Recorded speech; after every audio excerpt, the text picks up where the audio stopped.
Shalom. Kita bertemu sekali lagi dalam renungan harian kita 3 April 2022. Judul renungan pada hari ini memamah biak.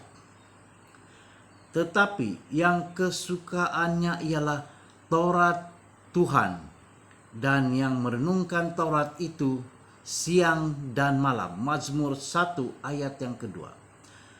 Mazmur 1 dengan jelas memisahkan semua manusia kepada dua kumpulan yang berbeza.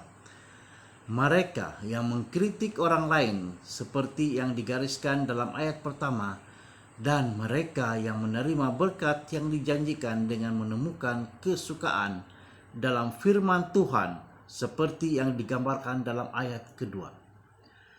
Daripada menumpukan pikiran pada kritikan dan gosip terhadap orang lain, pikiran murid yang sebenar dipenuhi dengan kesukaan dalam hukum Tuhan. Minda manusia tidak boleh mempunyai lebih daripada satu pemikiran sedar pada satu masa. Sama seperti rumpai akan tumbuh dalam tanaman dan taman yang tidak terpelihara. Cara terbaik untuk menjauhkan kesan-kesan kejahatan daripada pemikiran negatif daripada berakar adalah dengan mengisi minda dengan hukum Tuhan. Mazmur 1 dengan jelas memberitahu kita bahwa kita boleh memilih sama ada mengambil kata-kata manusia atau kata-kata Tuhan sebagai isi renungan kita.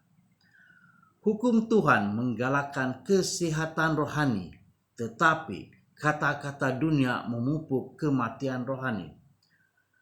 Perkataan merenungkan dalam ayat itu sebenarnya datang daripada ladang dan merujuk kepada lembu yang memamah biak.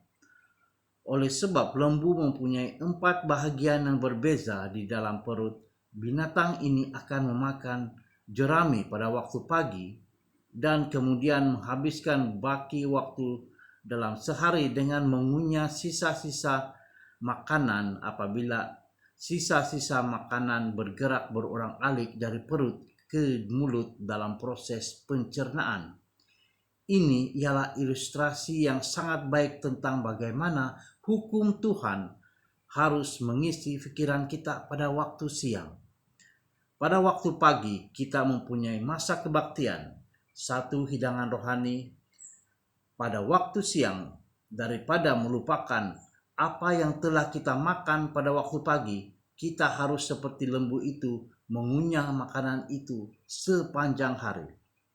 Oleh itu, firman Tuhan dan kekuatan firman Tuhan yang mengagumkan dan mampu mengubah seseorang harus mengisi minda kita siang dan malam.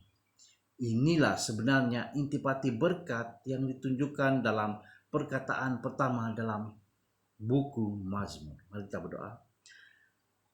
Tuhan Allah kami yang begitu baik kepada kami, yang begitu pengasih kepada kami mengucap syukur atas berkat-berkat yang telah kami terima dan berkat daripada renungan ini.